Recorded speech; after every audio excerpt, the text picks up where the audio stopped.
Hello అందరికీ welcome to చిన్నారి కథల ప్రపంచం. మరి ఇంతకీ మన ఈ కార్తీక దామోదరుడు ఎవరో తెలిసిపోయిందా? మరెవరో కాదండి, మన శ్రీకృష్ణుడే.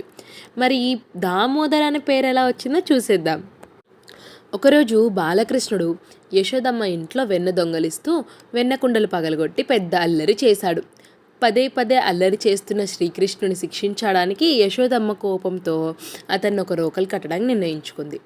కృష్ణుడిని పట్టుకొని తాడు తీసుకొని అతని బొడ్డు చుట్టూ చుట్టబోగా తాడు 2 అంగుళాలకు తక్కువైంది. ఆమె ఎన్ని తాళ్ళు కలిపినా ఆ విశ్వాధిపతిని కట్టడానికి తాడు సరిపోలేదు. అలసిపోయి కన్నీరు పెట్టుకున్న తల్లి యశోద ప్రేమ వాత్సల్యం ముందు శ్రీకృష్ణుడు లొంగిపోయాడు. ఆ తల్లి ప్రేమకు కట్టుబడిన క్షణంలో తాడు సరిపోయింది.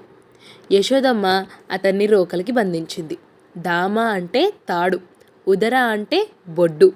బొడ్డుకు తాడుతో కట్టినబడు కాబట్టి ఆ రోజు నుండి శ్రీకృష్ణుడు దామోదరుడు అని పిలిచారు. తర్వాత రోకలికి కట్టి ఉన్న కృష్ణుడు దాన్ని ఈడ్చుకుంటూ వెళ్ళి పెద్ద మర్రి చెట్టు మధ్య దూరాడు.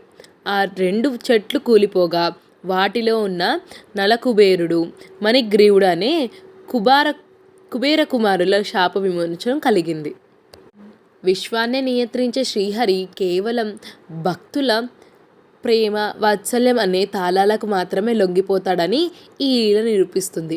ఈ లీల జరిగినది కార్తీక మాసంలోనే కాబట్టి శ్రీకృష్ణుణ్ణి కార్తీక దామోదరుడిగా పూజిస్తాం. ఇలాంటి మరిన్ని విషయాలు తెలుసుకోవాలనుకుంటున్నారా?